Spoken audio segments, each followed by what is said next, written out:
of the United States of America, and to the republic for which it stands, one nation, under God, indivisible, with liberty and justice for all. Thank you. At this point, I would like to ask if there are any comments from the commissioners. Yeah, just a couple of things. First, Mayor Morris and I had the opportunity to go to the National League City Conference this past week in DC. We were able to connect with a lot of other cities and towns, build networks, and hear about innovative things that other places are doing to solve some of the same issues we have, such as housing and transportation. We also had the opportunity to meet with our federal delegation about some of the priorities, specifically around infrastructure that we have here in Manhattan, and they were all really positive, good conversations, and I think we have strong support on that level. So it was a really nice trip.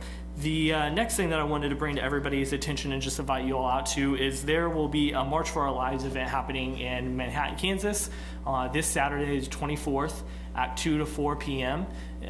In Seco Park, and that is kind of the national movement that's been happening to address gun laws and call for sensible gun laws. So I would invite you all to come participate in that event. There will be a lot of great speakers and a lot of student activity and involvement. So I'd like to see you there. Thanks. Yes. So sorry we missed the meeting last week. Hopefully everybody's enjoying their spring break for those of you that are still in town. I do want to say congratulations to our men's and women's basketball team. Both are in Sweet 16 and wish them good luck on Thursday for our men's. And for women's, please go to Bramlage Coliseum and support them. We hope both of them win, so that's going to be tough. We'll beat Kentucky, I'm sure we will. But there's also the Small Business Conference on April 12th. If you are interested, it's from 11 o'clock till about 5 o'clock. And the members of Chamber, it's only $55. If you're a non-member, it's $65. Check it out on events at manhattan.org. And it's available to everybody that's interested. And this is a way for small businesses to not only network, but get some wonderful ideas on how to market themselves better in this very competitive nature. So I'm glad that Commissioner Morris and Mayor Morris had good visit to the NLC, and we hope to hear more about the sessions there. Thank you. Just wanted to extend thanks to particularly our fire and our police departments for coverage during fake St. Patty's. I know that's an issue every year, but we've got great public servants who help administrate that. We'll be getting a lot more statistics out here in the next week or so and share those with the public so that we can kind of make an assessment for how that went in relative to the past 4 or 5 years. I had the opportunity to go to Aggieville for Fake Patty's Day, and I went to the pavilion and saw the law enforcement gathering there, and toured the dispatch command center that where the dispatchers are, and it was interesting. They had just had a power failure and were bringing things back up again. And while they were had the power failure, they were operating out of the old Parks and Rec office. So they had a backup, and it worked really well. Also attended the St. Patrick's Day parade, and with all the revelry in Aggieville, and it turned out really well, and enjoyed the parade. It was nice just to be on the sidelines for a parade.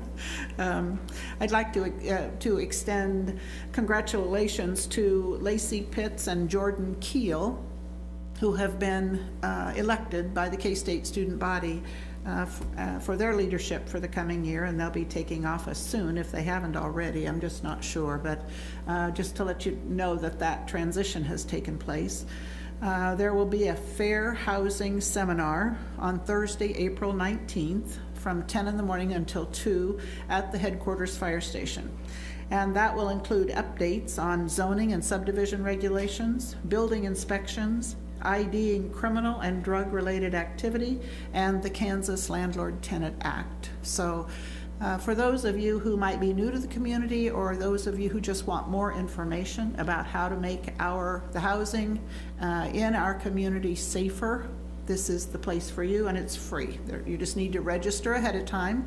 Go to the city's website, cityofmhk.com, and in the little search box, type fair housing, and it'll take you immediately to the workshop site.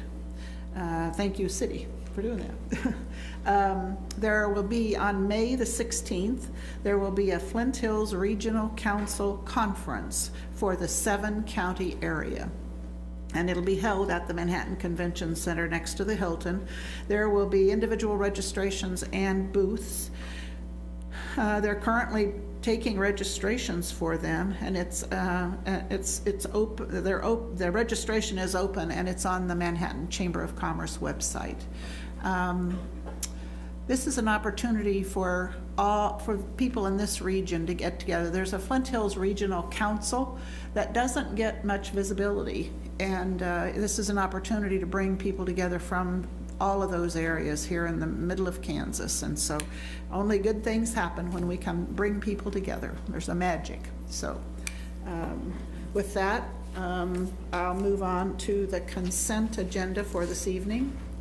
The items on the consent agenda are those of a routine and housekeeping nature, or those items that have been previously reviewed by the City Commission. A commissioner may request an item be removed to the end of the general agenda.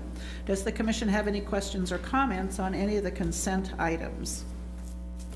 I have a couple. I think they can be solved by just a simple question and answer rather than moving them to the end of the agenda. First one is on item G, which has to do with the Douglas Center improvements. There is a difference between the original bid and the final educated bid of about, depending on how you count, $36,000 to $38,000. And there was an explanation about no degradation of sustainment of materials and things like that. I don't know exactly what was cut. In other words, it had air conditioning and cabinet tops and things like that, Eddie. So can you just give us a little assurance that whatever materials we're going to use in there are going to be able to be sustained in the manner that we had thought they were when we sent out the bid? Yes, I can give you that assurance, Commissioner. One of the things that we looked at was a different style of flooring. We don't have showers that are going to be in that reconstruction. We originally looked at epoxy flooring, which is really a high-level locker room type of flooring. Since we don't have showers, excessive water, moving to a tile flooring similar to what we put in the new Parks and Recreation wing, that's shown itself well, has worked well in the restrooms there, so we're moving to a type of flooring. That's one example. There was pretty substantial cost with that, but the biggest cost is simply not moving the existing HVAC system. We had hoped to move that to a different location so it's not so front and center to the parking lot. We hope to be able to move that. That was a little costly to do so. Instead of moving the entire HVAC, we're just going to move some of the ducting inside so we can still generate some efficiency, but leave that unit in place. That accounted for a pretty good savings as well. Then we also felt like that we could self-perform some of the items ourselves with city staff. We added, I'll say late in the game, workstation, computer station out into the lobby, and we've done similar type of work ourselves in some of our facilities, and we have staff that can do that. So we felt like that was also something that we could pull out, and then we could afford that with our own existing budgets. Thanks very much, I appreciate it. The other item is item I on the mowing contract. Last year we had this discussion, a lot of it was around the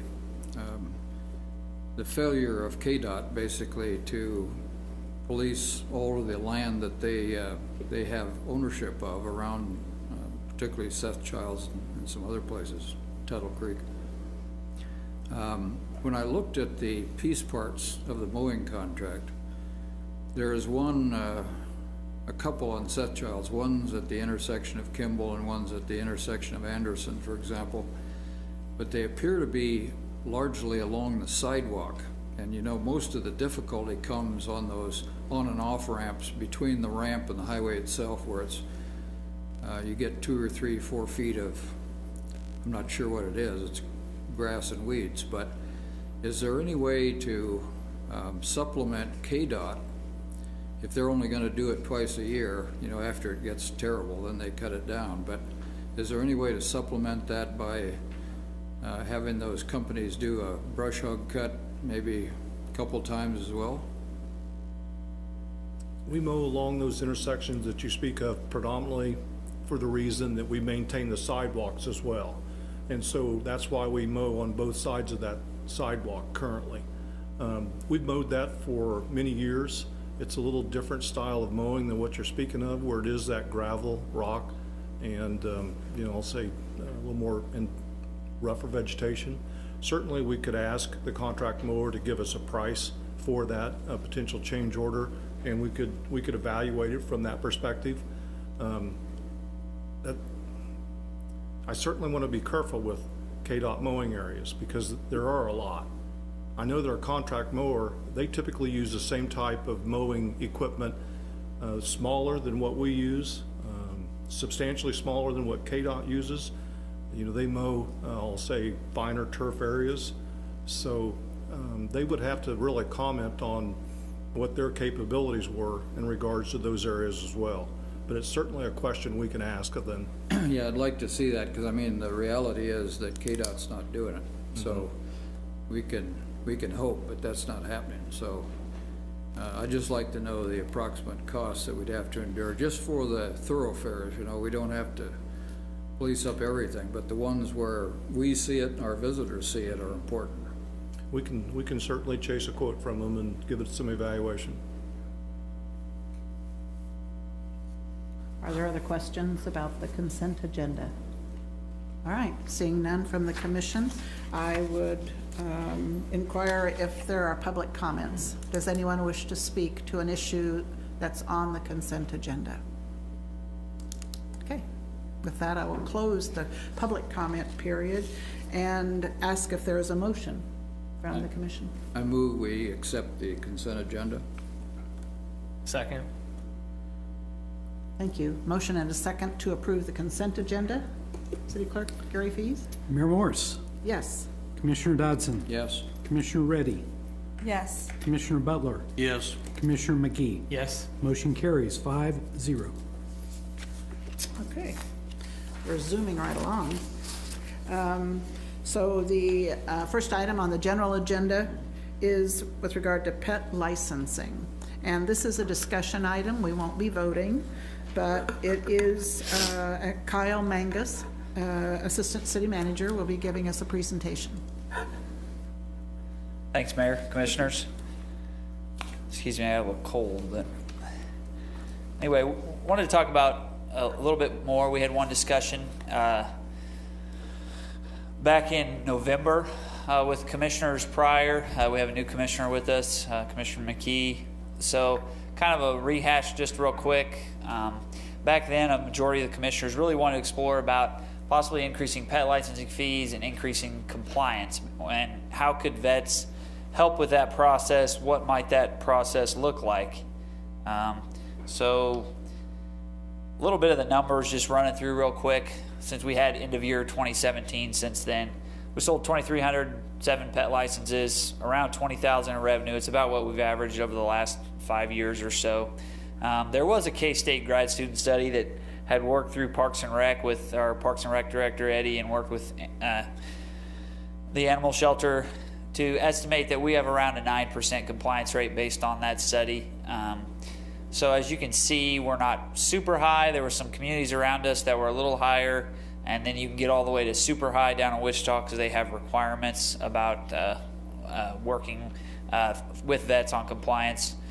You can see our current fee structure up there now for 1, 2, or 3 year license for spayed, neutered, unspayed, unneutered.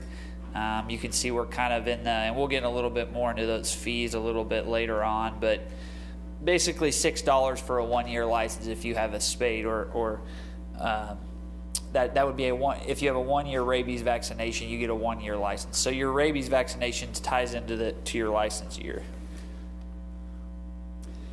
So since we last talked in November, we have had a few different changes, including an ordinance change. One of the things that was confusing back then was the end dates for the pet license and the rabies vaccination. We synced those up via ordinance. We also kind of changed some of our tactics in animal control. Animal control tactics have really swung over time. There was a while back it wasn't very enforced, and then it went through a phase where some would say we were overzealous in our enforcement, with people being asked as they're walking their animal in the park or other items, and then kind of swung back the other way. The commission kind of wanted to back off of that, so we weren't asking for the license whenever we had a call out. So that's something we've started to do. So basically, a call out is being dispatched via RCPD to go out on a call. We're going to ask for that animal license when we're out there. We also, since that last commission meeting, we set up a public meeting with the vets in February, talked about licensing fees, roles, responsibilities again as the vets during this process, what they might want to do or not want to do, whether they would like to collect fees or not collect fees. Basically, we took that feedback to really try and craft a draft ordinance. There's been a lot of swing one way or the other. You noticed when we talked last November, there was one member of the vet community that showed up, and that person represented a clinic that said, we want to pay for the license at our clinic. We want to be able to do that and collect the money and send it to the city. Well, at our public meeting with the vets, that wasn't the shared feeling from all the vets. So we decided, okay, let's craft a draft ordinance that could help spur some conversation, some discussion. And then Rachel, our assistant city attorney, helped draft something that really provided some options. So if the vet did want to collect the fee there, they could, but it wasn't necessarily required. And that's kind of what we're looking on getting feedback on tonight. So the vets will have that option to license if they would like, and then you can see, we talked to them about incentives. So if they did collect licenses there to help pay for their time.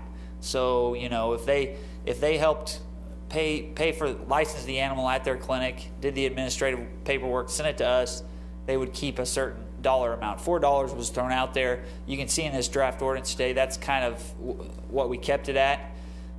It also talked about a licensing fee increase, and we'll kind of show some comparable cities here in a little bit, but we talked about going from that to 10, 15, and 19 for spayed neutered, 24, 34, 42 for unspayed unneutered. There was a large desire from the vet community, and we talked about this in November. They felt that unspayed unneutered fees should be relatively even higher than spayed neutered, because they felt from their eyes in the vet community that unspayed unneutered pets were causing a larger problem in the community, so they should have to pay more for that process. We kept the minimum fines in the draft ordinance pretty standard, 50, 100, 500. So we've tried to do that with the noise ordinance and other ones we've done in the last couple of years, where they're minimum fines per violation. That doesn't necessarily mean the judge could decide, okay, we're going to go straight to 500, but it's a minimum, so it's something to keep in mind.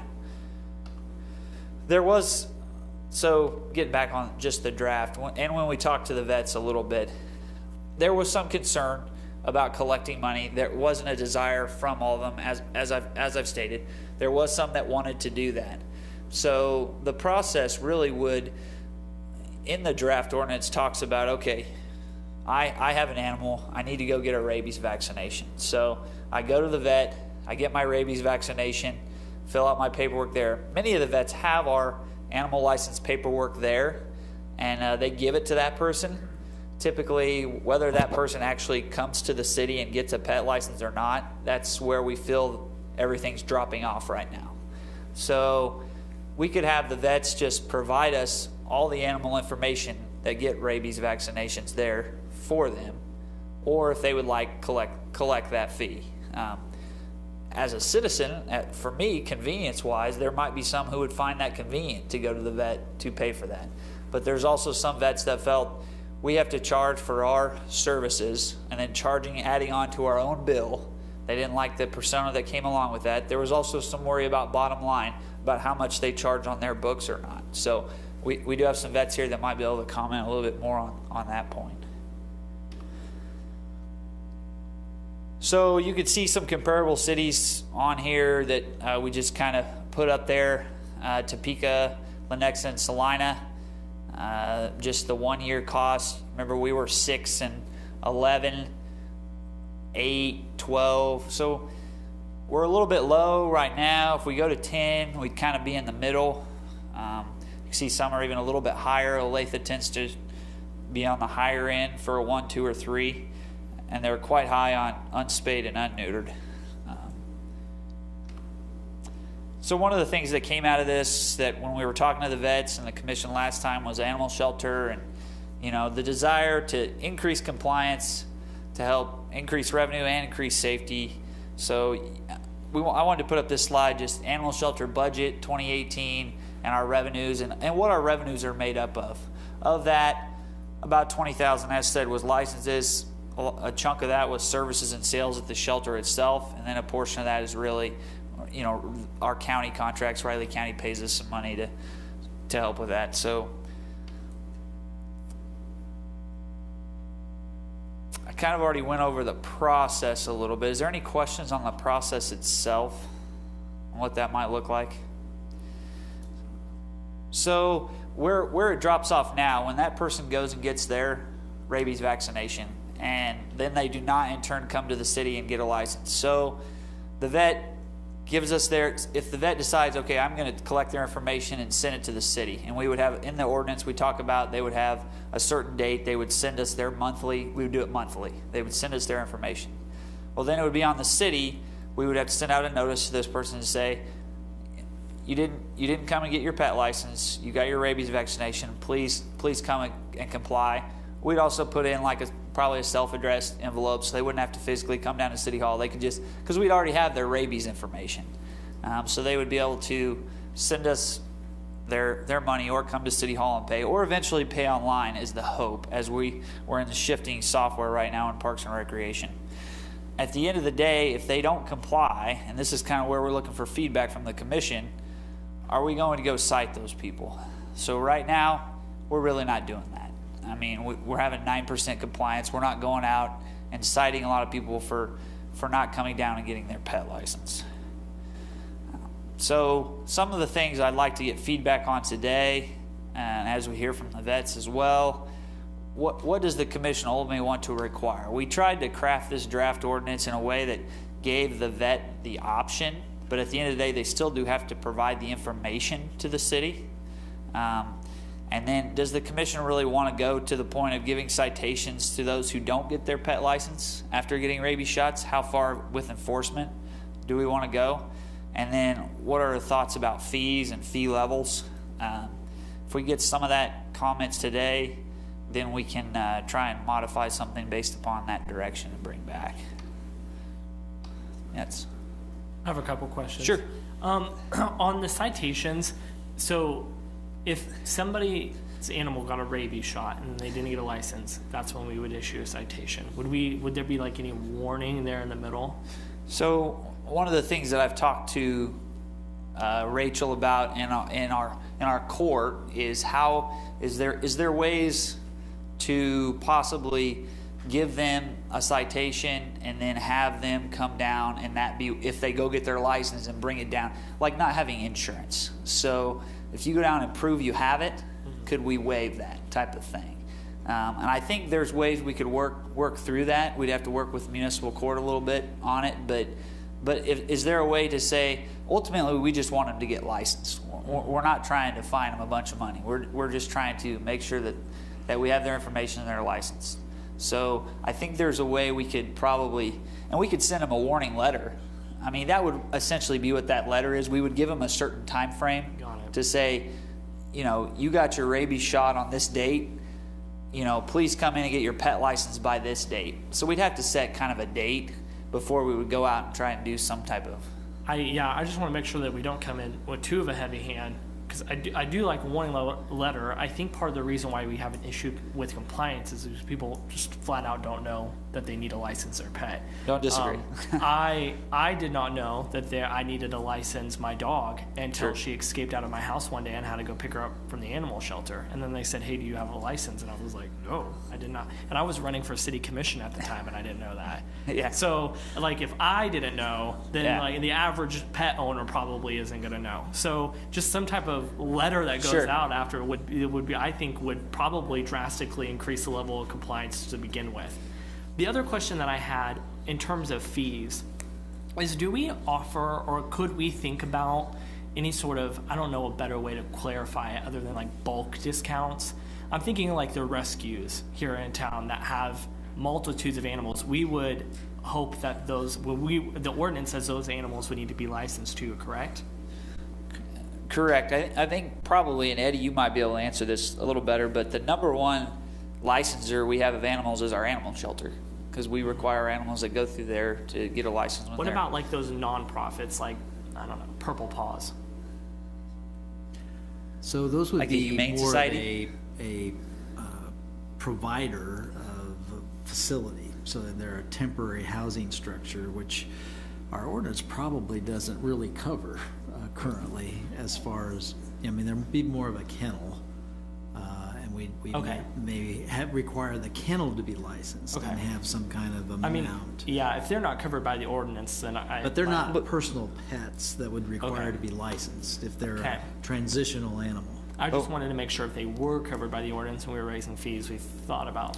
One of the things that the vets did bring up was trying to work with those humane societies and the shelters a little bit more to make sure that they're as well educated on the pet licensing requirements as well, and making sure we're giving them information and making sure that they're able to give it out to those people, you know, because there are pets that go through there and immediately go to a new owner. So making sure those new owners are educated, because we know that happens at the animal shelter because they have to license their pet. But sometimes I'm guessing that doesn't happen through those other ones. So making sure we're really working with them on following through with that process. I know, I think that's fully accurate. I rescued my dog, and she just had all of her rabies shots and all of her shots, and I thought we were good to go for a year until I needed to go back in. So, but in terms of even for owners who have multitudes of pets, like let's say you have 3 or 4 cats, do any of the other cities do any kind of bulk licensing where you give a discount if you have a multitude of pets? Because I could see on some level how this might be onerous if you have 4 animals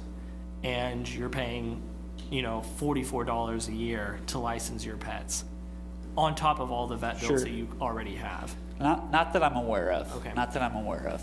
Okay. Might thank be you. able to do a payment plan or something like that. Okay. Mayor, are you going to have the vets speak, or can we go ahead and?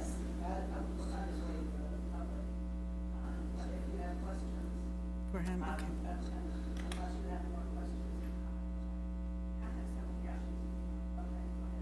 So Kyle, some of my, as we were researching this a little bit further, as I was researching it a little bit further, and the ordinance doesn't cover a whole lot of things. I think what we have right now is, as far as the fees and everything else, I think is adequate. I don't think we need to increase it at this point, because we haven't even had them pay at the low cost. How do we know they're going to pay the higher cost? Sure. And Kansas City, that's one of the reasons they actually decreased their fees, because nobody was paying the higher cost, and their higher cost was not even what ours is. So they're only charging like $10 for each of them. So have we talked about, there was something in the ordinance for blind, deaf, and dogs that are with the law enforcement, but there wasn't any mention of all types of service dogs or senior or disabled service dogs. Would those be waived? Because a lot of other cities have those that are waived. They don't have to pay anything when they get a license. I'm not entirely sure on that one. We'd have to look at it. I don't know how it currently reads. I don't know if Rachel, if you're aware, where we talk about service dogs, it might not be in that section, our licensing Because there section. was only that part of it, it says a waiver for blind, deaf. I don't remember which exact section Yeah. it was in, but, so that's something, if we're going to do an ordinance, Sure. I would like to see that. Sure. And there was a few cities that had a not just the 1, 2, they had a 3-year option. So if you're just coming back every 3 years, you have that 3-year option, and a lifetime license for some of their animals. So instead of paying them each year or every other year, if their dog or cat, whatever it is, they had like $100 flat or $200 flat, and you never have to get it licensed again as long as it's with you. And there was also mention in some documents where, like you said, if a new owner gets a pet, if our students are leaving or if soldiers are leaving, families are moving there, there was just a $1 renewal fee or transfer to owner. Sure. So I would like to see some of those in place. I'm not sure how we can require vets to do things.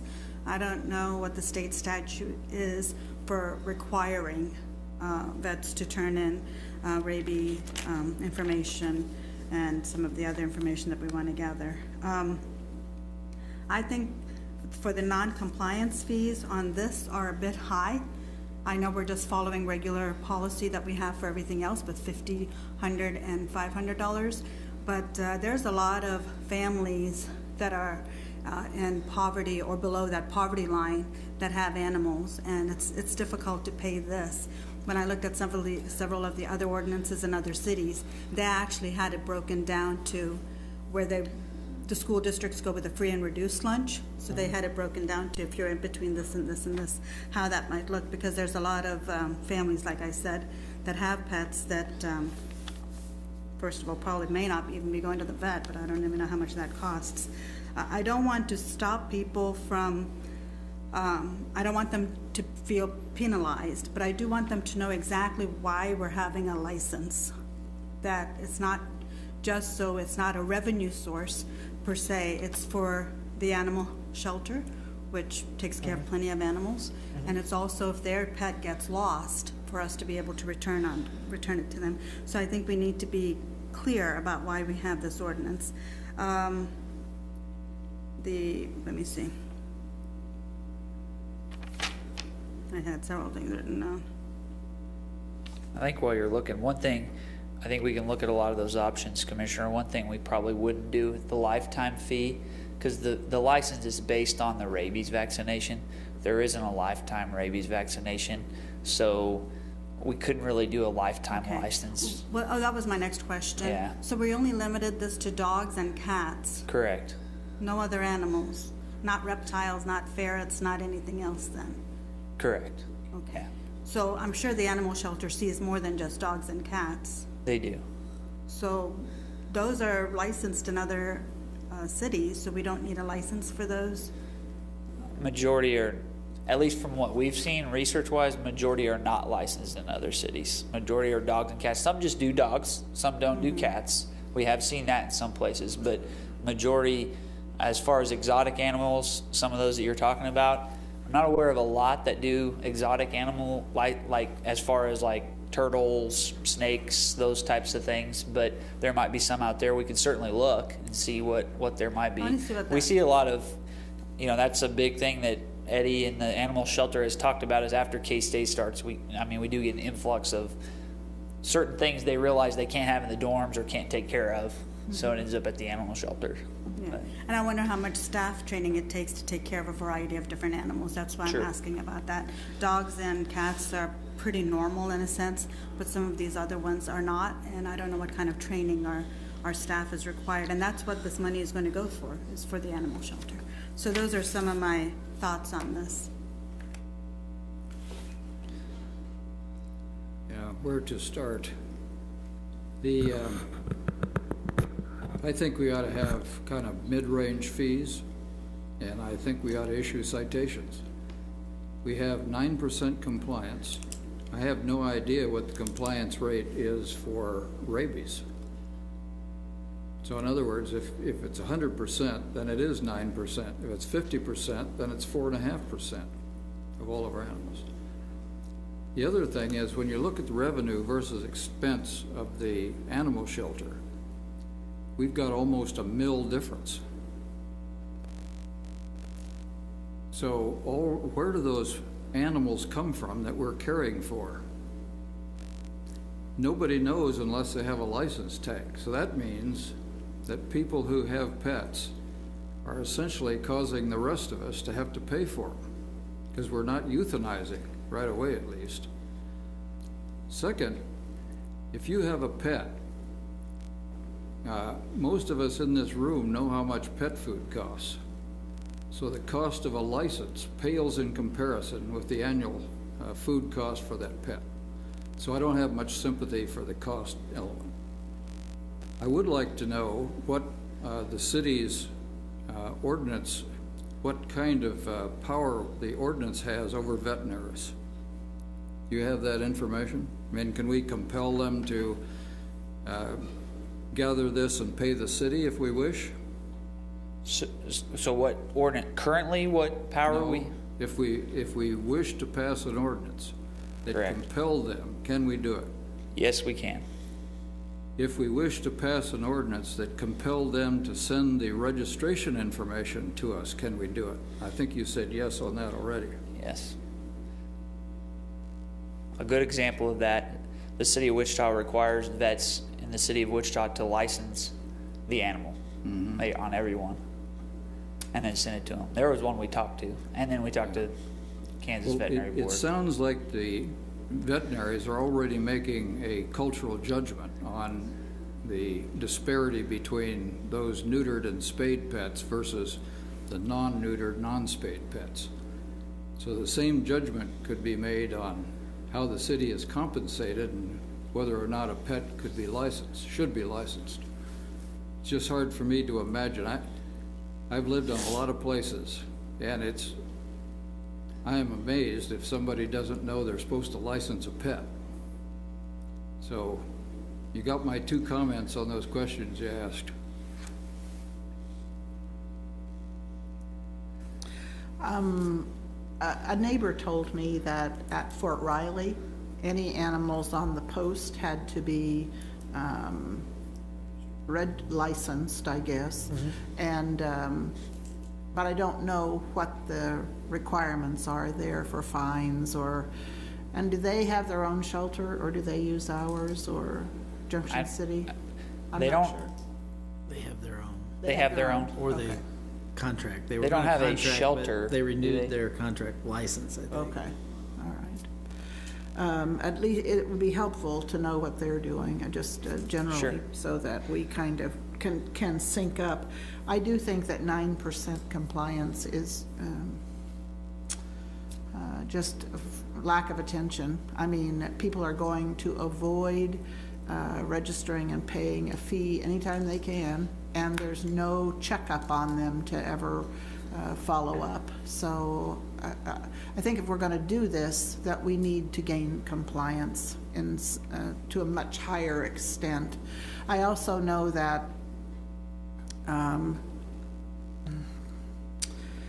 well, anyway, I think it would be good for us to synchronize with, and I support eliminating the city's dog tag in favor of using the rabies number on the tag. Sure. I think that makes complete sense.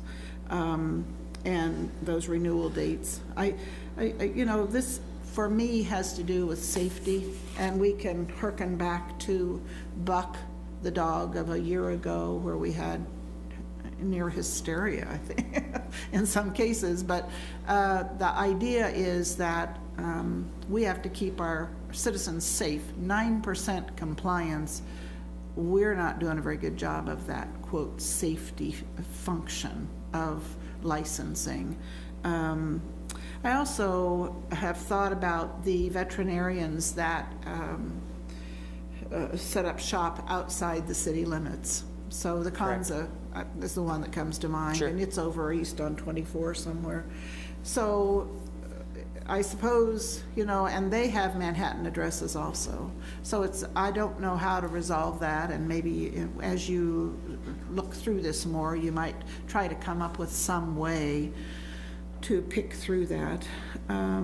So Mayor, we talked about it. Yeah. That was a concern of vets, was if you force me to charge this fee to my customer, they might choose to go elsewhere. Yeah. Outside the city limits. So, you know, that's a valid concern. One of the things we talked about was offering the same type of fee. So if they would license, if they have an animal that comes from in the city limits and their vet clinic, and they processed our pet license, we would give them the $4 as well. You know, we'd probably have to approach them and have, you know, legal wise, we kind of talked to our legal staff, probably have to have some type of agreement with them since they're not in the city, but there's ways to at least incentivize whether they'd actually go through with that or not. You know, we haven't had those direct conversations, but it's something that's been tossed around. Okay. I wanted to ask about the electronic chips. And some communities do that totally. Does our shelter have the ability to read an electronic chip? Do they have a reader? Yeah, they have the ability to read it.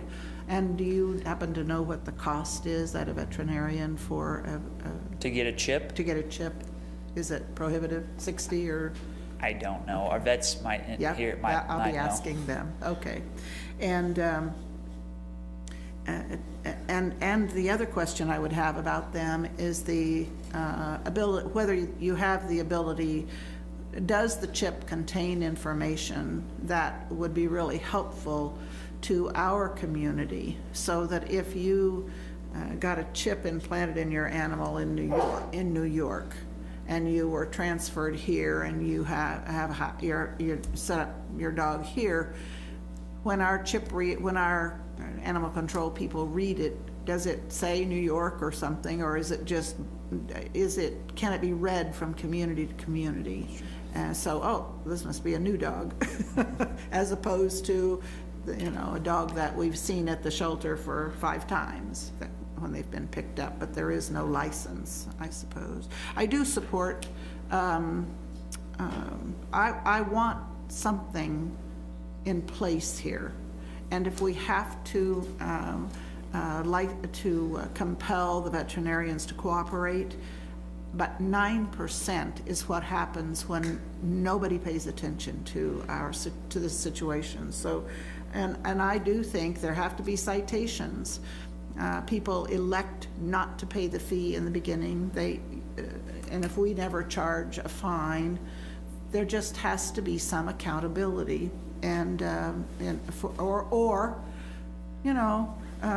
We give it up completely and go to unregulated. And I just don't really want to see that many animals in the community because we chose not to regulate or have some accountability. So that's where I'm coming from. And I can support the increase in fees. I don't see another way out of this. This compliance issue, we have to try, and so thanks.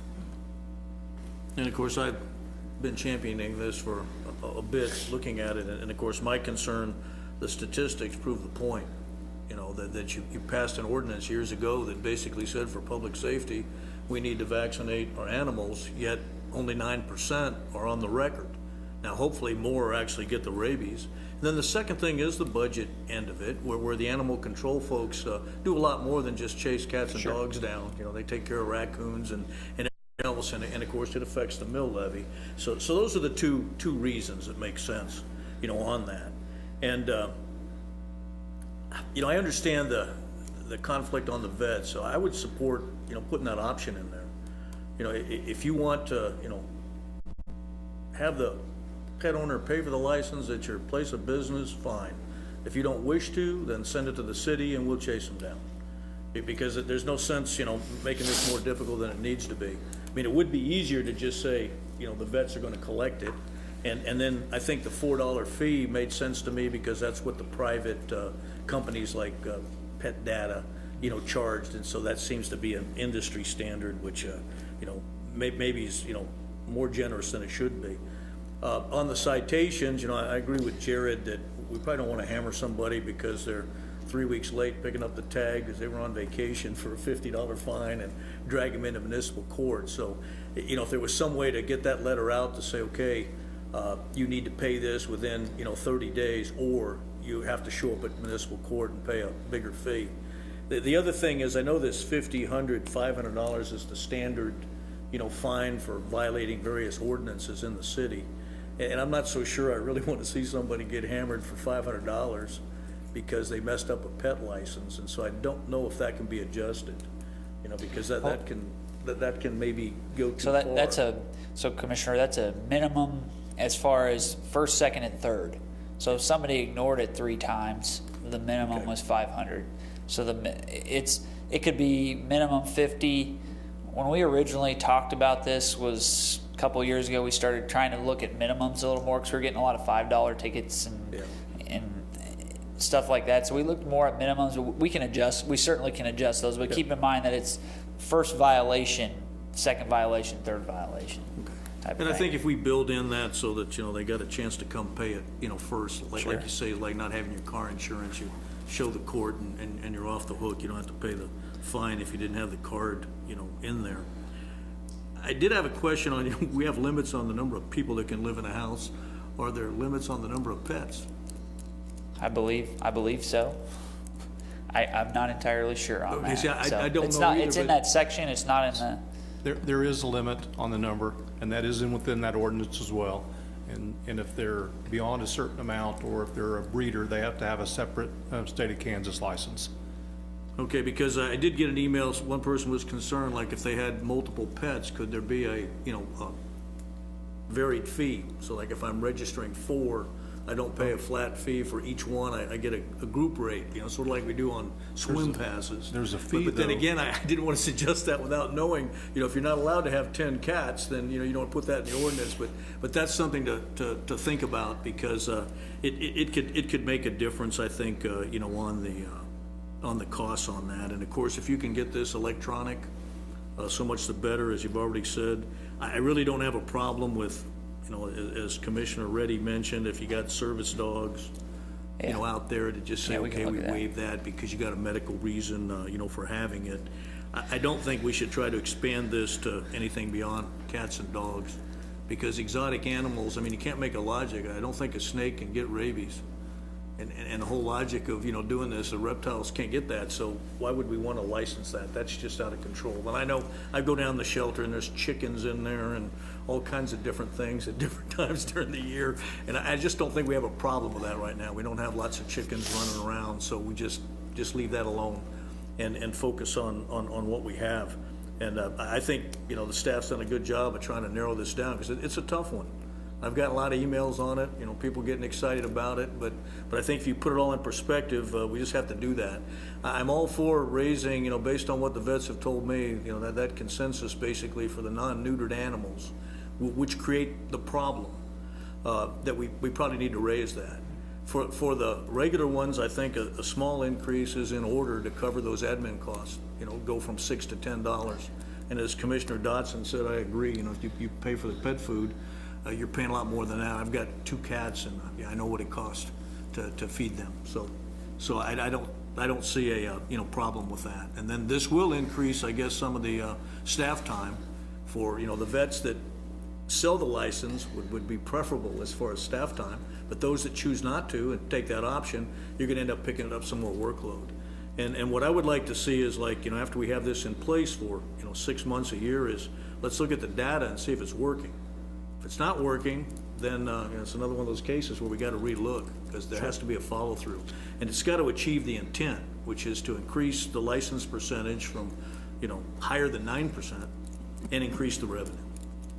So I think we're headed in the right direction, I think. I'm pretty happy with what you've got for your draft, and I would put in the tweaks that were suggested. Let me just answer the questions you have there.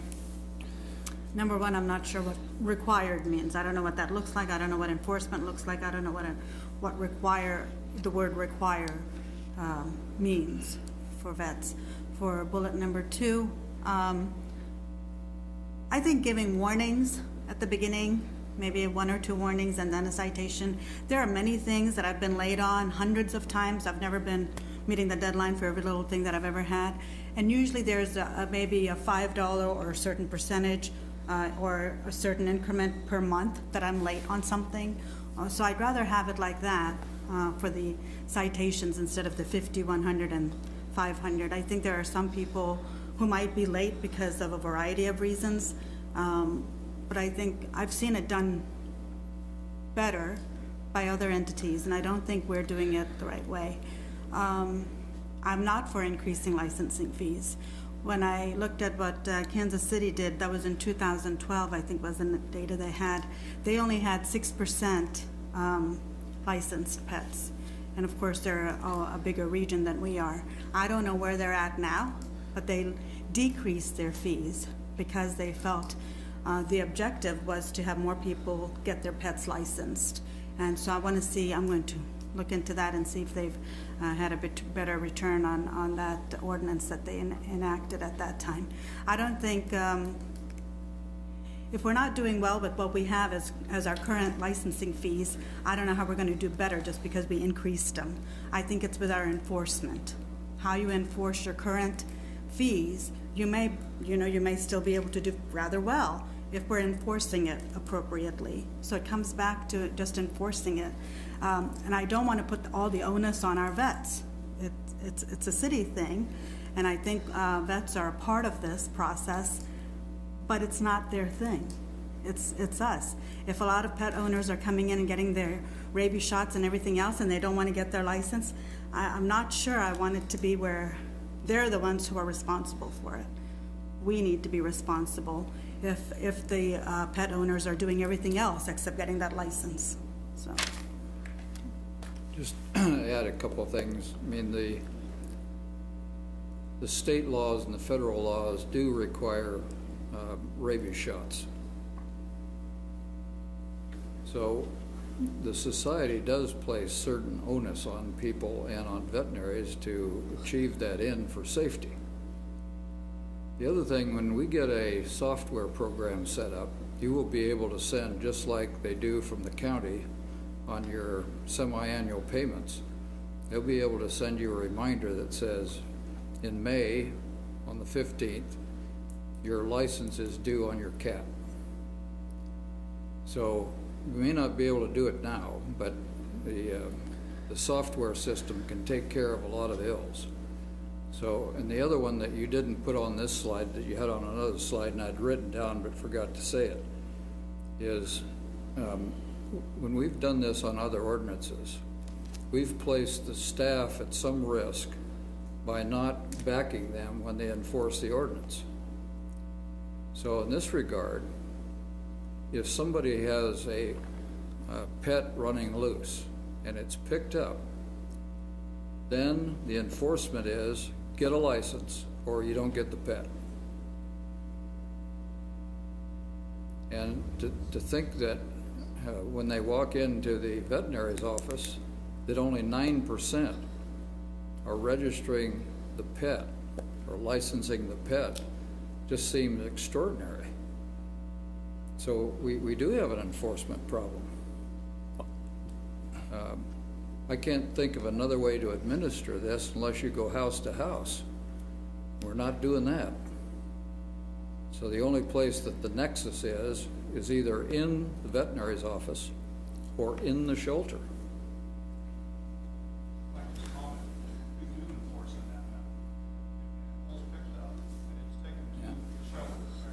I'm sorry. He just put that on the slide, Eddie, so I wanted to make sure that that was one of the things we were doing. That is our current process. You have to purchase a license if it's not licensed to have your animal released. That first question, I mean, I'm not confused as to what that means. I think what your draft basically said was, what do we require the vets, okay? We're either going to require them to sell the license, or we're gonna require them to send the information to the city, or they can choose option 1 or 2. Am I correct there? Correct. And so that's the requirement. Now, what I would like to see in the ordinance again is just give them the option. You can either sell the tag and you get $4, or you send the information to the city. Now, if they fail to do that, then they're subject to a fine, correct? Correct, in the draft, yes. Okay, and that's the only way we're gonna make this work. Otherwise, we may as well just not have the ordinance. I have a quick question. What software program are we talking about? That we currently use? Yeah, like what software program are we discussing here? So the one we are implementing right now is it called Civic Rec, Eddie? Because if that's what you want to accomplish from that, it won't work. That's not how it works. And I wouldn't, even if we did find a way, part of my problem here is I do think there's an enforcement issue, but I also go back to I think there's a bit of an education issue as well. Sure. It may be obvious to other commissioners that you need to buy a license, but it wasn't obvious to this one. And I could take a poll right now on my Facebook to a few of my coworkers that have animals, and I bet they don't know that they needed to have pet licenses.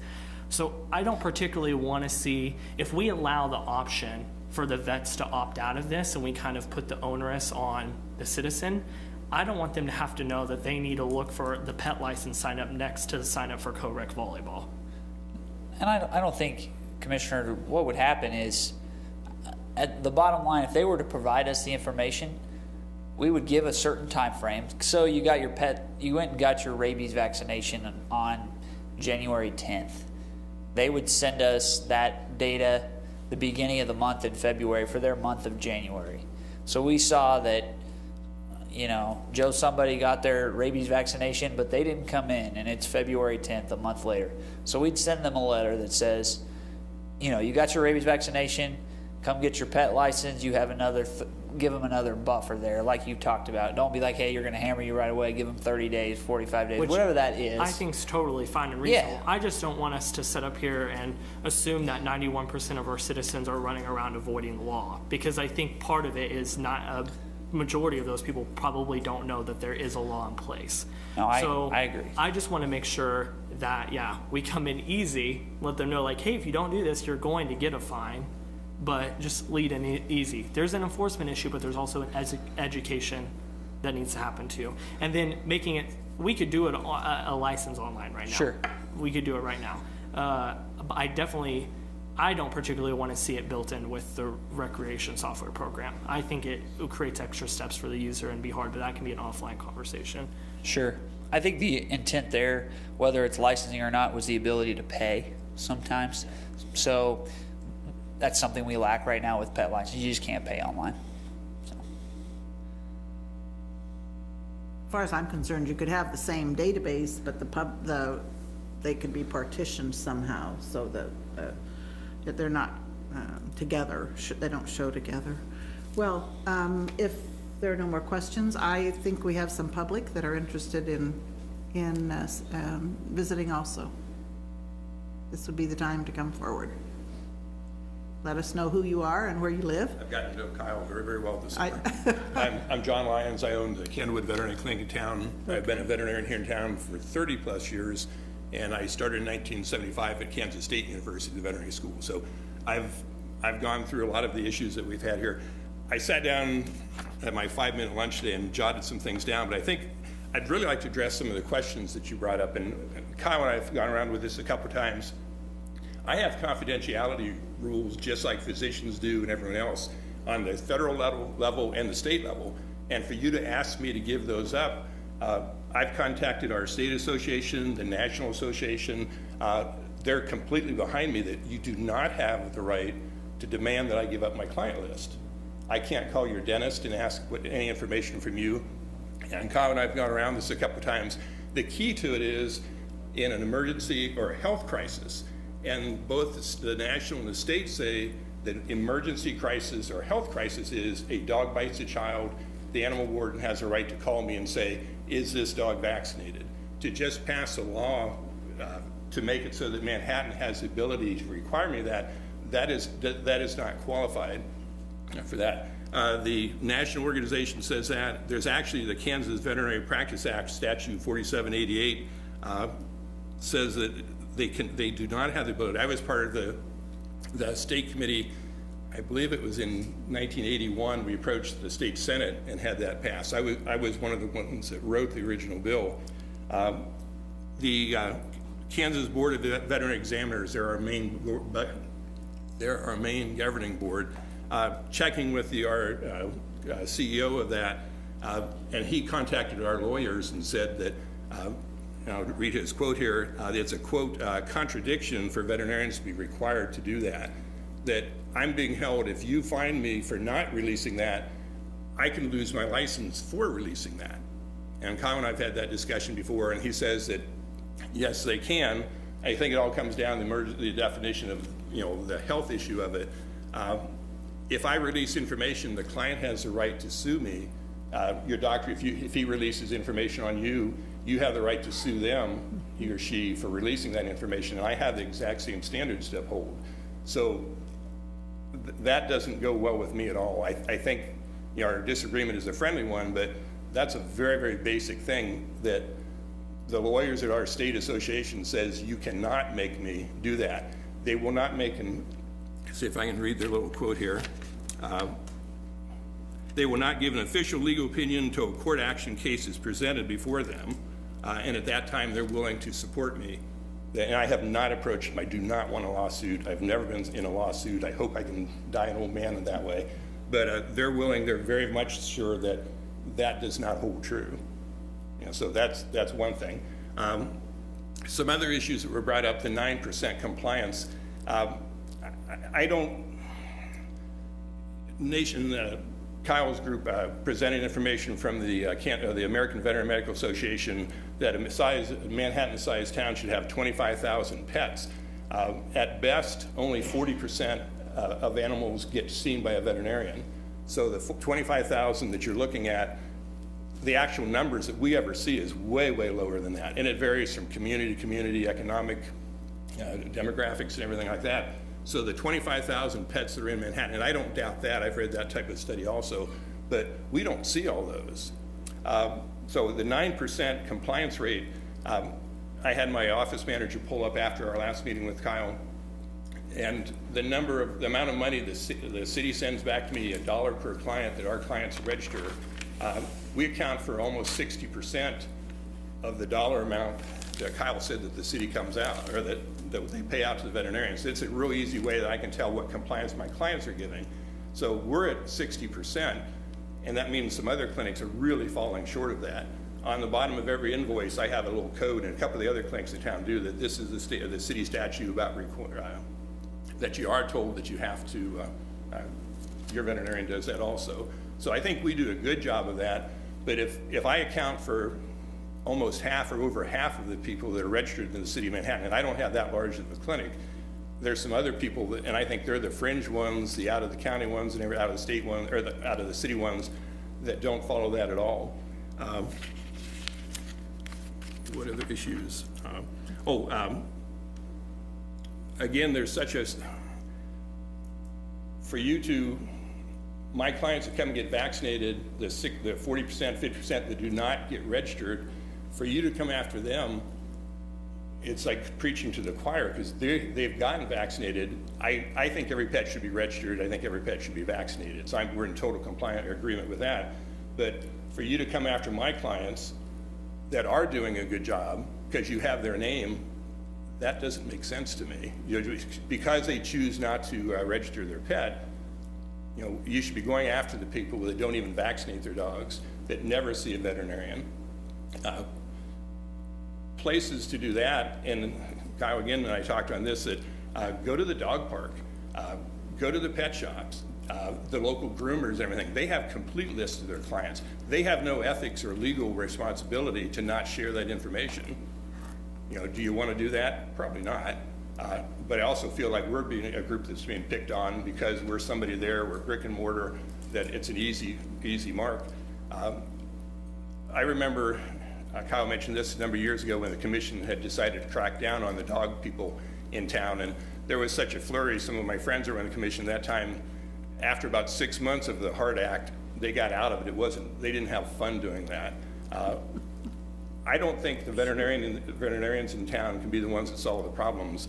I think the animal shelter, which does a very good job, but they're the ones that have to generate that list, not through me.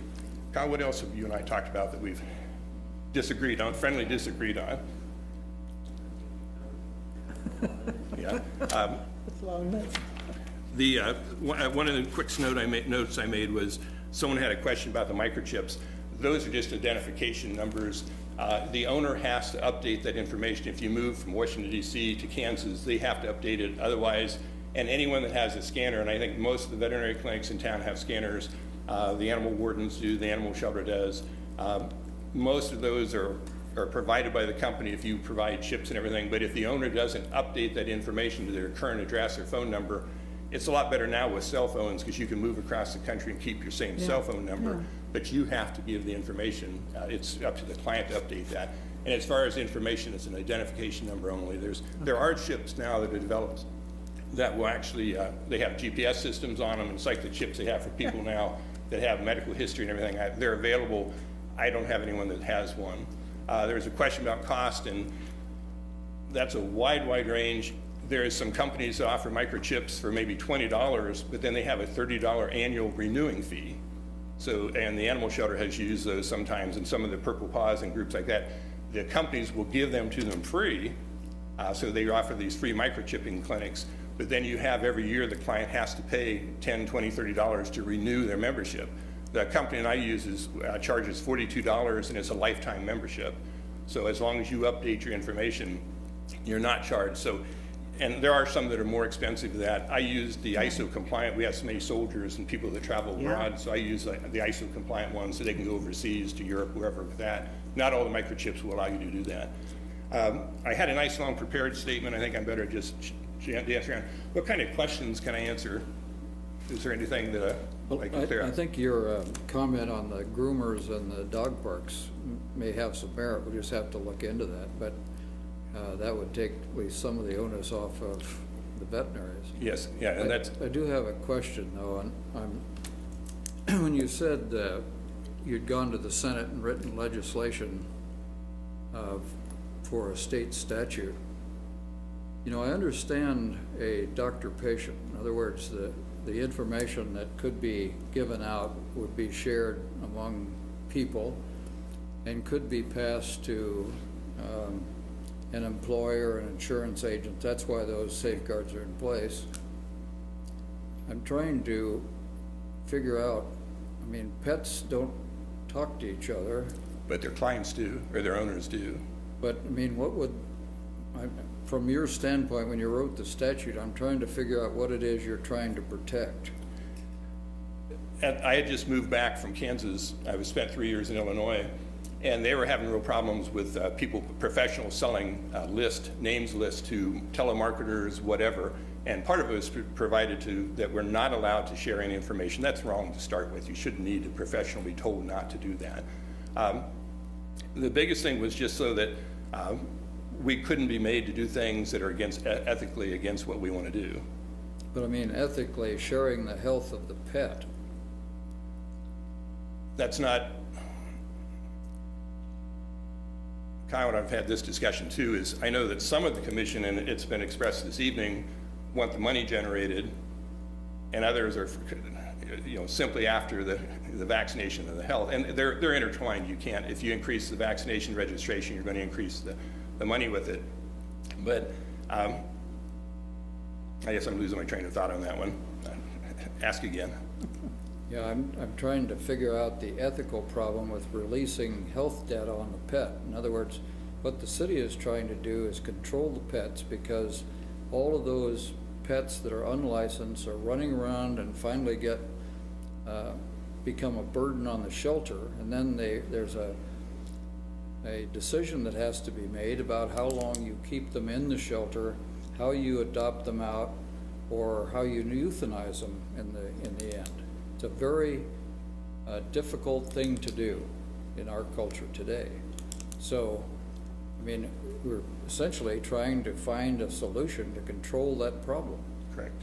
So, the sharing of the health of the animal seems to me to be reasonable. We're not sharing the list of people. You are sharing the list of people, though. Good. You're sharing the list of people who have pets. Right.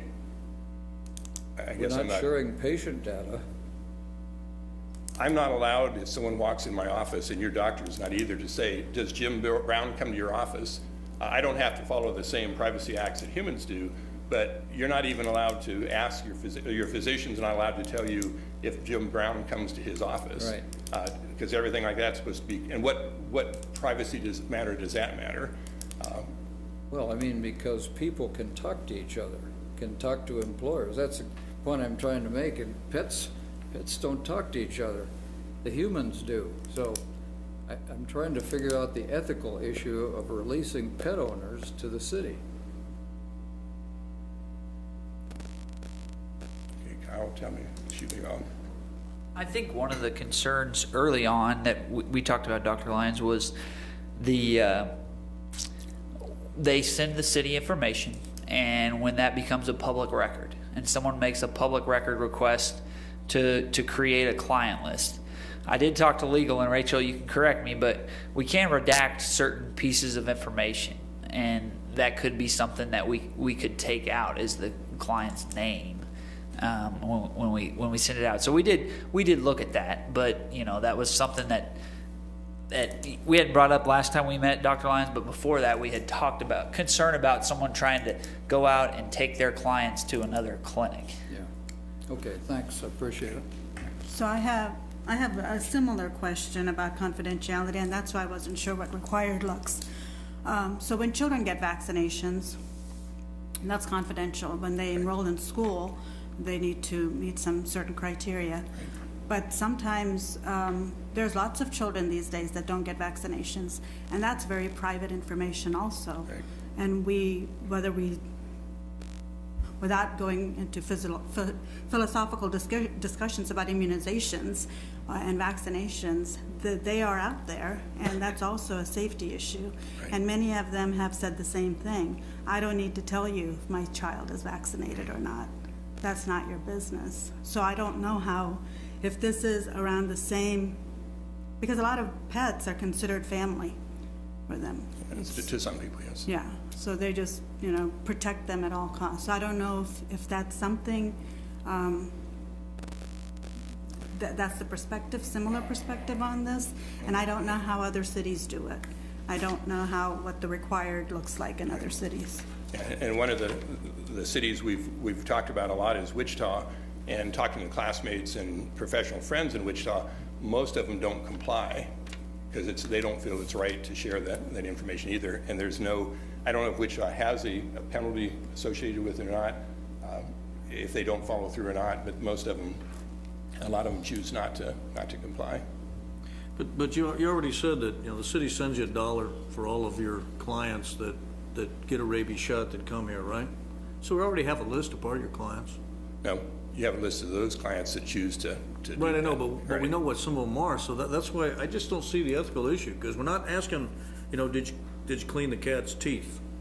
They do that to my cat. And I guess I'm not It's the just best- the rabies. I'm not the best person to Which is explain public this, safety, obviously. and so my thought on that is, I don't know what the legal questions are, that's why I asked the staff, and if Wichita can do it, and it's legal in the state of Kansas, then I'm for heading down that direction, because I just don't see any other way to do this, because the only other option is to just cancel the ordinance and say free for all, No, all and cats and don't dogs. cancel, but my point is, you should be doing it, not me. And that was one of the. Well, and that's why I like the idea of putting the option there. If you don't want to sell the tag, great, the Right, city but will then sell you the still tag. make me provide the information. Yes, but there's no other way to get the information. And I again, you're talking- realize, that I've got, I won't use names, but I've got friends, they've got dogs, they've never licensed them, and they've got rabies, and they're educated. You were saying, well, if they knew, they would license them. No, I've even told them, why don't you license your dog? Well, because I got to go down to City Hall to do it, and there has to be a hammer.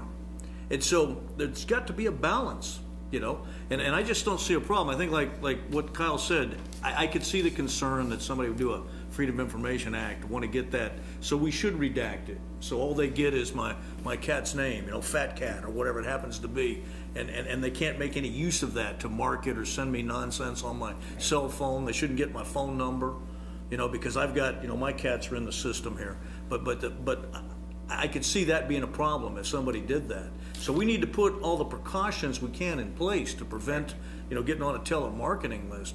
But we've got to get people to get on board with the whole purpose of this, And which is make the rabies happen, collect the tags, take care of the problem. Right, and I feel like I am, and I think it's gonna be a burden for me, and I think there's a lot of other ways, avenues to reach those people, and the city doesn't do that. They have stepped up, and now when you go out to a call, they're following those things. We should have been doing that for 20 years. And are you prepared to start having the dog wardens check people in the city park? Because one is, I don't want the feedback, the flare back from people for turning their name into the city. You're always going to have the people who don't like having their names on list. And I don't feel I need to bear that burden. Of everybody in the room, I do more for animal health. That's not I brag, just for occupation. So I'm totally behind the registration and everything. I just think we need to. But obviously, need if to the do city more. makes the ordinance and you have to send it, we're the bad guys, you're not. From the standpoint of client, I'm not gonna blame my vet, I gotta blame the city commission and the But ordinance. legally, they can still sue me for giving that information. That goes to my question. How long has this, so your professional organization says this is illegal for you to Correct. do. How long has the city of Wichita had their ordinance? And the city of Wichita requires their vets to comply, correct? They require you to license. And from a legal perspective, Dr. Lyons and I have talked about it. I'm not an attorney. I've relied on our attorneys, and they've told me that we can legally do it. And we've looked at state statute, and it's in a matter of public health. And if you go down and read in the statutes, it's not HIPAA, as Dr. Lyons said. But I'm not an attorney, so I'm not going to sit here and Do argue. you know how long the city of Wichita has had No, their I don't. ordinance? Sorry. It's in the neighborhood of 10 to 12 years. So why have they not been challenged if it's illegal? To quote Dr. Jay Hendricks, who Kyle has talked to a couple of times, nobody in Wichita took the incentive, no veterinarians, to step up and say, you can't do this to us. Okay. And you've talked with Dr. Hendricks several times. But in Wichita, nobody just took the incentive to say, that's not right. The ordinance, the city statute, or the national and the state statutes are the same as they were in Wichita. It just nobody took my position and said, that's not how it's supposed to be done. And again, I'm totally for registering all the pets in town. I just don't want to be the only person in the room that's making them do that. What other questions can I help with?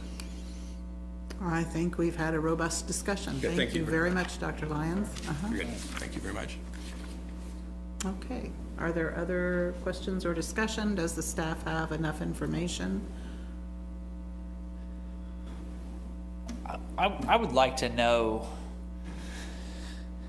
and we can talk back. I appreciate Dr. Lyons being here. He is one opinion. There's multiple vets in town that we've talked to. Obviously, last time we had a representative from a different vet that wanted to license the pet at the clinic and pay for it at the clinic. I think we can further clarify and provide some more legal background to provide clarification there. But I think we can provide that option. I'm hearing that's kind of the desire, if that's the route we want to go, to bring something back. And we can certainly have another discussion with the vets on some of their, he brought up a few new things today we can talk through. But on the fees side of things, I think I'm okay on.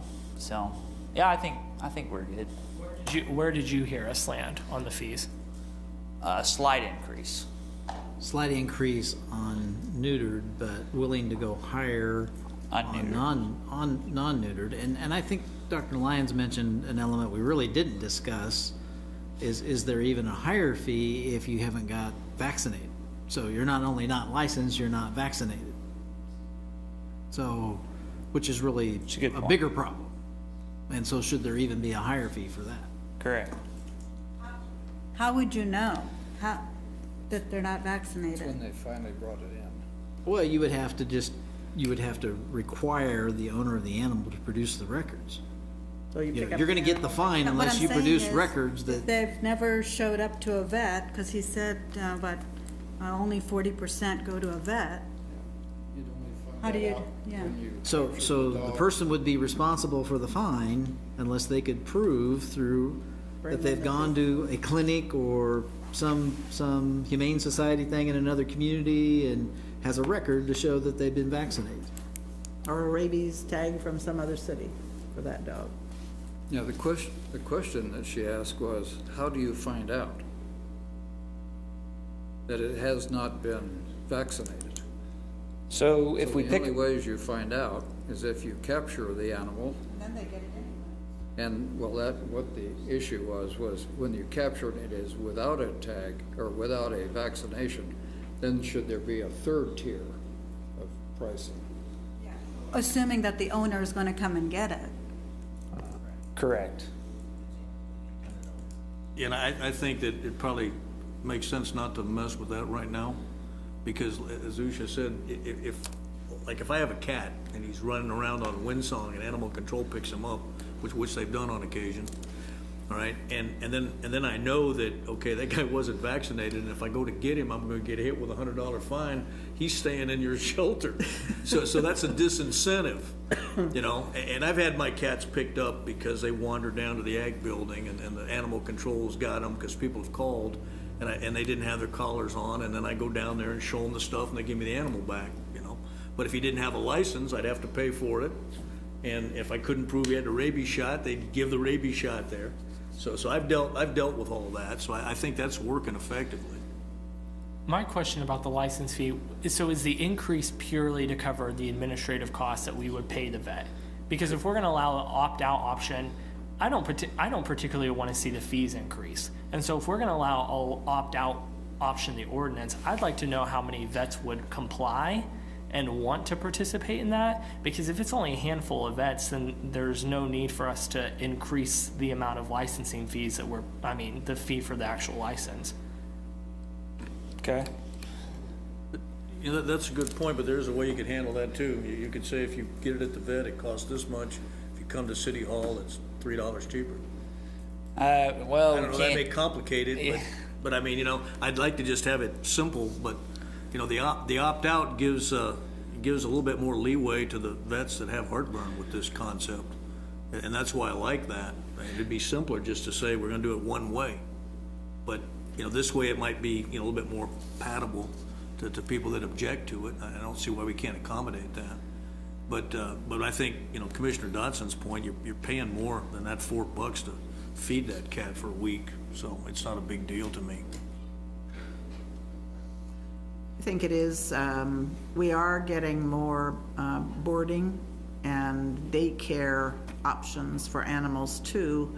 I would think that those facilities would have every interest in having the animals that come there vaccinated. They require it. Okay, good. All right, so that's one good thing. The more people that want to board their animals or daycare will have to do it. Thank you. All right. and I think we will as staff, and we do need to look at, and Dr. Lyons has brought it up, and some of the other vets. There's a lot of pop-up vets that show up in town, that show up at Petco or show up in the ag one over on McCall. So we need to make sure we're seeking those out and making sure that they're operating correctly as well, not just the brick and mortar ones more so that are here in town. Make sure we're trying to find out those other areas as well. Hey, Kyle, I know we've seen a couple of things I would like to see when this comes back, is what does success look like in other cities? Are they collecting 50%, 25%? I'm sure no city is getting 100%. No. So what does success look like? Because Sure. everything I've read, they're about as where we are. Correct. So I want to know if any of this is going to help any of that. And if the priority is getting rabies shots and keeping them vaccinated, if they're good actors and getting that done, I don't want them to be penalized because now they don't have a license for it. So I don't know if that's helping any. Coming back to this, you're going to come back more with what require looks like. And for the citations, some kind of a warning system, one or two letters that go out. What does that look like? Because I've never had to pay $50 or $100 or $500. And I promise you, I haven't met every deadline that's ever been given to me. And I am not for increasing licensing fees. We don't have something that works right now, and we're increasing it for really no good reason. Okay, thank you. You know what, the concept of criterion for success, just like most businesses, I think we got to put a mark on the wall. So we got 9 now. Within a year, what would be the criterion for success? 40%? That shows the game. And then the other thing on those license fees, when were those established? The 60s? I'd have to look at the I ordinance think year. it's I'm not way sure. back in the 60s. And so, you know, raising it a little bit, I mean, come on, you know, figure out the inflation rate from the 60s, we could probably triple it. But I want to see that either, so I don't mind a little bit of an increase to cover the administrative costs of doing it. And you've saved some money already by using the rabies tag. Instead of right now, you got a rabies tag and a city license tag. By making that rabies tag replace it, we've saved a few bucks there. So, you know, just do a cost analysis and don't raise it up way above the cost of operation. I mean, that was my point, and I think a little bit isn't gonna hurt. Okay. Thank you. Kyle, you're free. Okay. Thank you very much for the discussion. The next item on the agenda is the Manhattan Regional Airport Quarterly Update. There is no vote tonight, but Jesse Romo, the airport director, will present the information to us. Jesse? Good evening, Mayor, Commissioners. That's a tough act to follow there. I'm gonna do my best to keep this short for you too. Just go through some first quarter highlights. Call it first quarter, but really it's just going to focus on stuff that's occurred since January 1st this year. We've had a lot of weather, a lot of snow and ice events. Since January 1st, we've put our staff on call 16 times. So whenever we have freezing precip of any kind, whether it be snow or ice in the forecast, we put our guys on call 16 times. 8 of those times we actually called at least one person in. Most of our staff will come in and inspect and treat the runway. That's about 144 and a half hours of overtime there. We've already used or have used 5,900 gallons of de-icing fluid and 5,000 pounds of solid. And those are really the two types of treatments we can put on the runway. We're restricted on what we can utilize by FAA standards, but we got solids and fluids. Most of that usage came from the ice, sleet, slushy-ish storms that were hidden between February 19th and the 24th. And we also are required under our federal program to issue what's called NOTAMs or NOTAMs, Notice to Airmen. That's field condition reports. In the entirety of 2017, which included the Christmas storm, we did 48 NOTAMs. And this year alone, we've done 101. And so it's just a lot of reporting and activity that we've had with all the weather events. Weather also impacts not just on the air side, but land side as well, and the way we do snow removal and the challenges we've spoke about on our parking side, especially with gravel and some of the deterioration we have out there. A lot of it's impacted by the weather. And that's a segue into our airport parking project, which the design is underway. One of the things we discussed when we were last here was doing a pro forma on customer expectation on behavioral changes as well as potential revenue scenarios. That starts with a survey which is scheduled to begin April 4th. It's about a 10-day effort, and they're trying to time it right after spring break travel is over. The pro forma itself should be complete and ready to present to you all by mid-June. We'll review some drafts with them as they move along. There's going to be some revised and final parking layouts too, also ready for review in June. But ultimately, our documents being ready for bid will be later this year in November.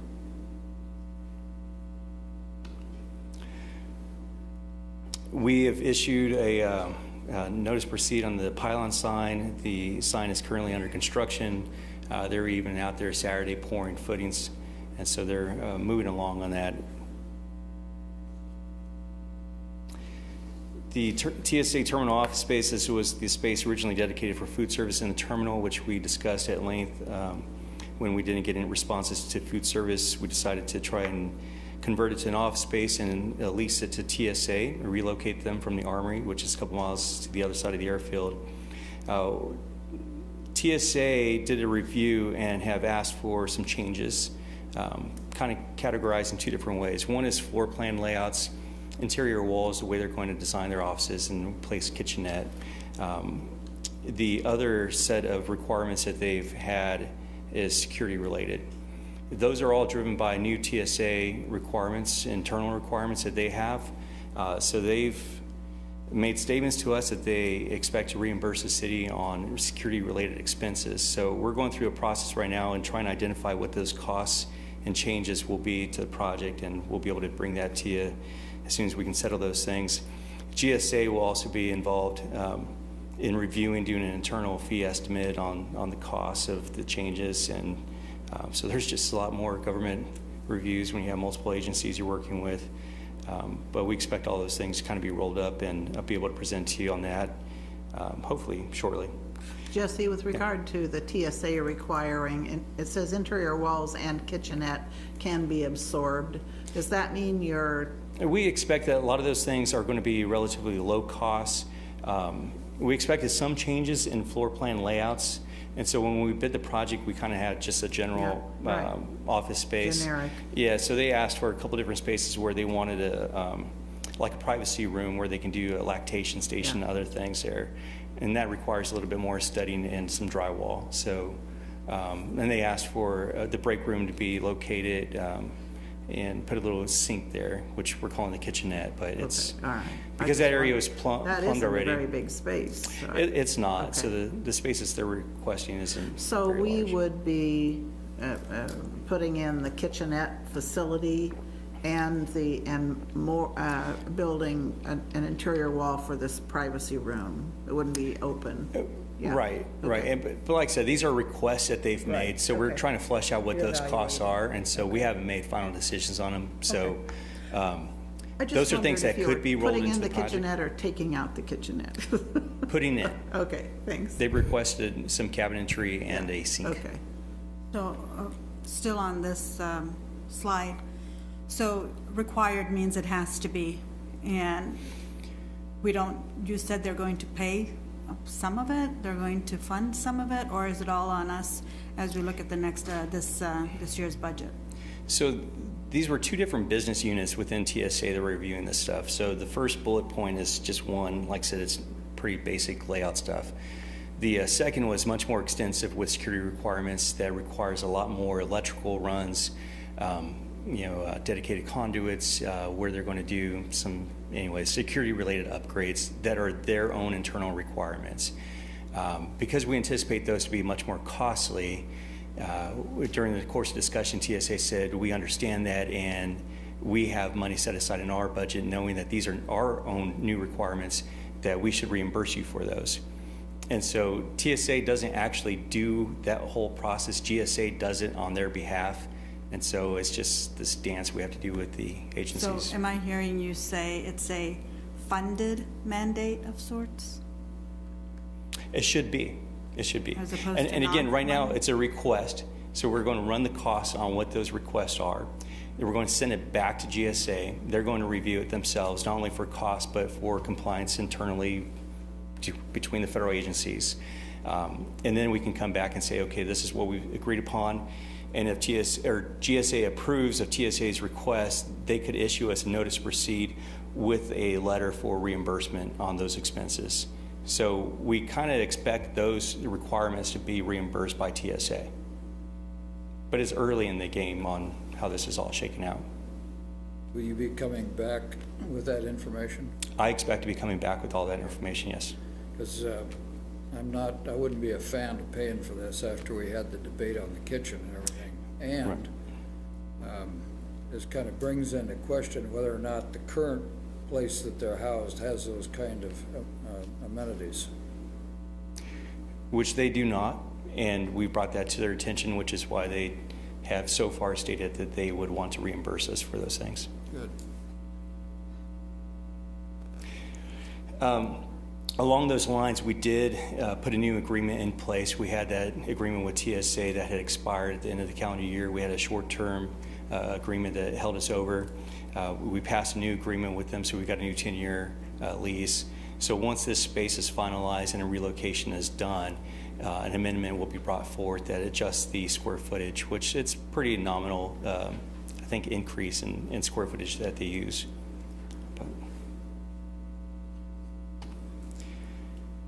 Other highlights, we received the new aircraft rescue and firefighting truck. The ARF truck is, I know, had a lot of excitement from the fire department as well as a lot of training. and I'll let them cover that if they so desire during their presentation. But that was covered by an FAA grant, and it's now in service. Runway project, we've talked about this a few times, and just to give you an update on it, we are looking at a planning study right now. 2018, federal fiscal year 2018 should be planning, next year be design, and then the following 2 years construction. So kind of following that method of plan, design, construct.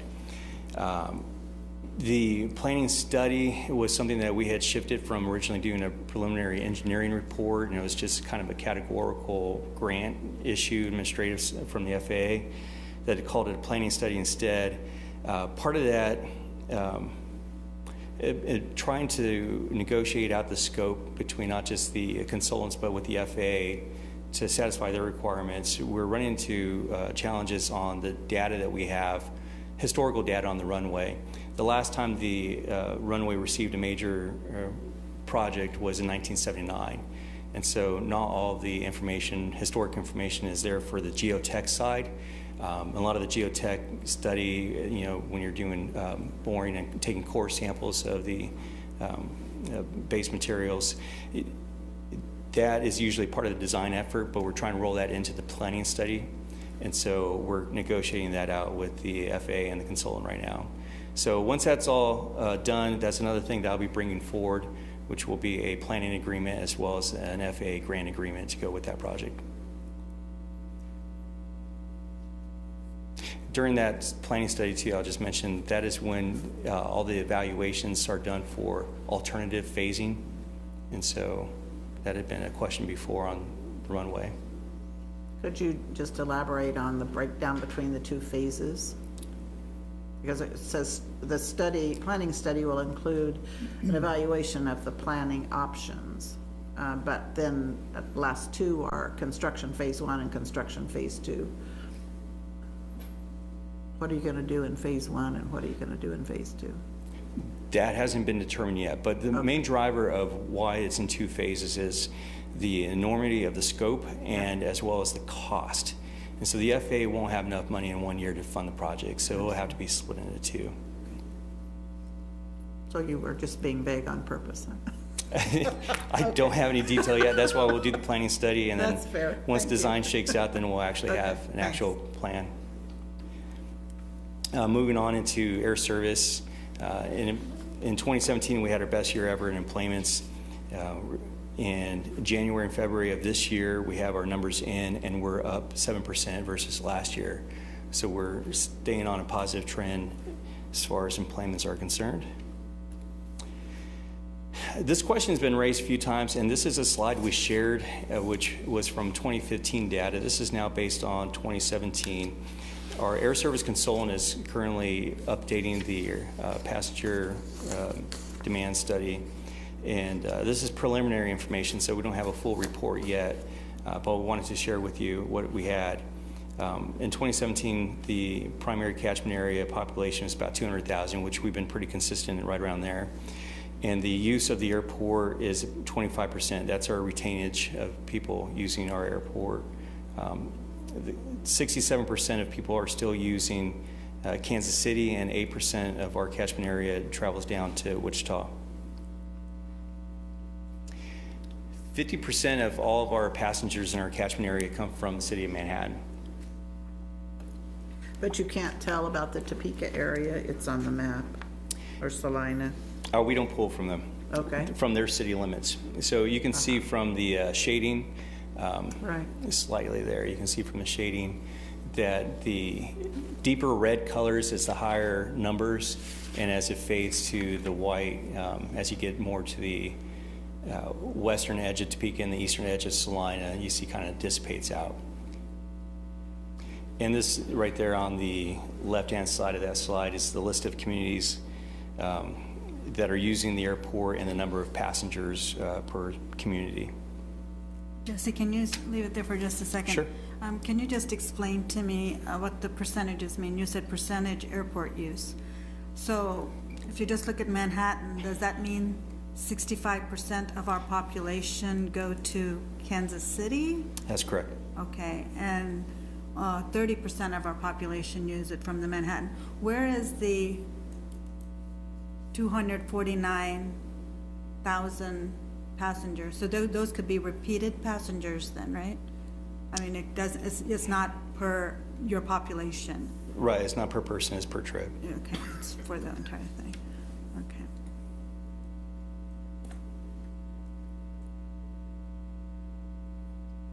So Stay on this slide. sorry. I'm just gonna say that you're going to, in next year, we'll have maybe a little bit of data on Salina and what impact that has. Yeah, there's always a little lag in data, and right now this is through November of 17, October, I think, October, November of 17. So it's not completely current, so it'll take a little bit of time for Salina to really kick in to show what it's doing to our market. I'm gonna move on. This is a chart on where folks are going. So you can see the ranking of each destination. The two of the top three are the destinations we fly to, Dallas and Chicago. Down the list, 13 is actually one of the most commonly requested destinations. People always ask, where are we going? When are we going to go to Denver? But you can see they rank low, and that's mostly because you can't really capture how many people are driving there. So this only captures how many people are actually flying and willing to drive east to fly west, and more than likely probably because they're getting a connection to further west than Denver.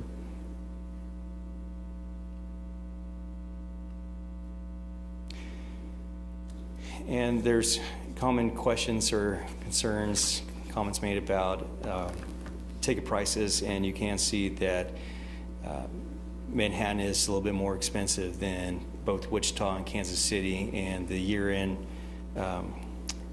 third quarter results from 2017 show we're on average $230 as compared to $194 in Wichita and $169 in Kansas City.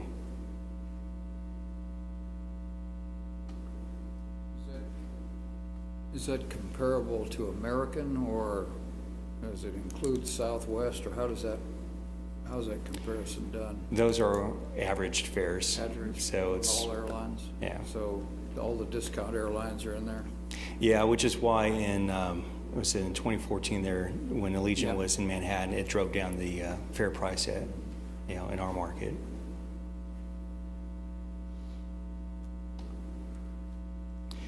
And this chart shows the anticipated capacity that we'll have, the increased capacity with the larger aircraft. So in 2017, we started in May 5th with the CRJ-700s and the 65-seat aircraft. As we continue to utilize that aircraft more in this at Manhattan, then we're going to see that blue line tick up and the capacity grow.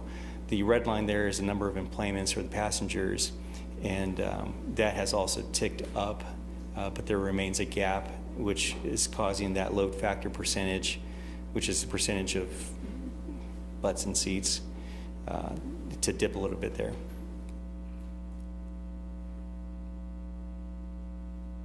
What load factor are they looking for in American? Can you remind me? Well, so kind of a rule of thumb-ish is the closer you get to 80 percentile in your market, then the more prime you are for adding capacity, so additional routes and service. So if you're in the 70 percentile, you're making good money for the airline, and that's where we are. And so we remain between that 73-75% load factor. And even with the increase in capacity and increase in enplanements, our load factor barely dipped at all last year, which was a good sign for us. I don't understand, both of the colored lines are trending up, but the load factor, the beaded design, has taken a decided dip. So the load factor doesn't have anything to do with the other two lines that are trending up? You know, the dip looks more dramatic than what it really is. When you look at it percentage-wise, it goes from about 72 to 73%, or excuse me, 75 to 73%. So we do drop a couple percentages in load factor. So in order to increase that percentage, the rate at which that red line, the bottom line, needs to increase needs to be higher. So it's just, it's still a positive trend because we're showing, as we've met and talked with American and others, that The load factor is the percentage of passengers versus the percentage of seats available. So it is related. It's just that the scale on the right-hand side is so small that it causes a big jump when you see that thing going down. Yeah. Because that's predicated on the right-hand scale, not the left-hand scale, right? Right.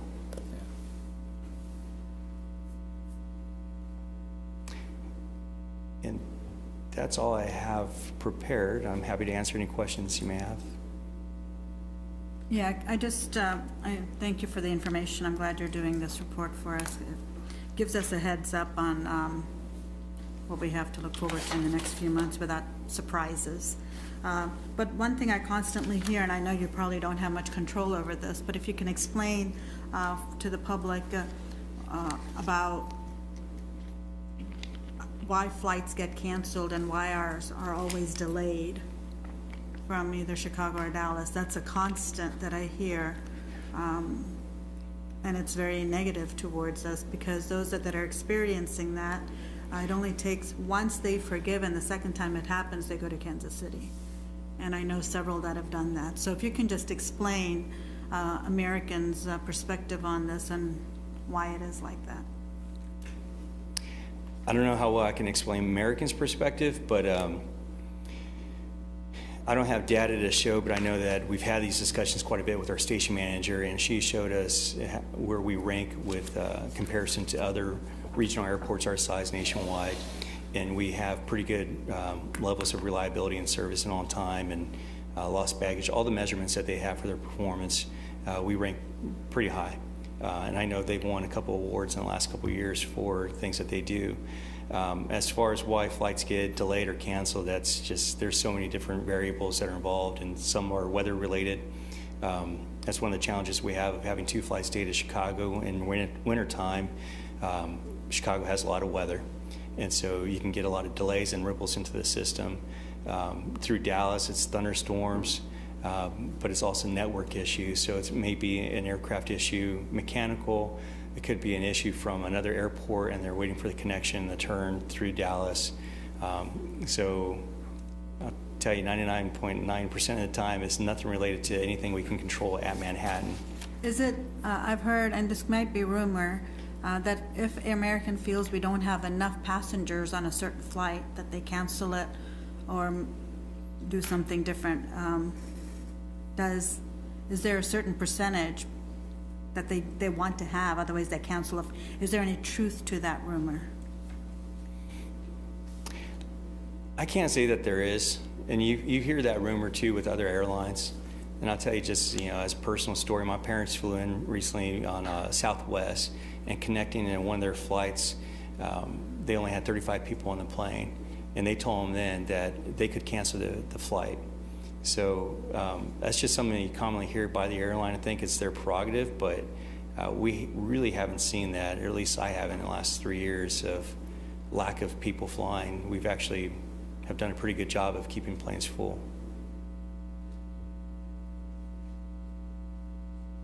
Okay, thank you, Jesse. We appreciate your presentation, unless there are other questions. Okay. Are there any public comments this evening about the airport report? Seeing none, public comment is closed. Is there further discussion of the commission on any subject? And this was a discussion item this evening, and so there will be no formal vote or action. And thank you all for attending, and we are adjourned.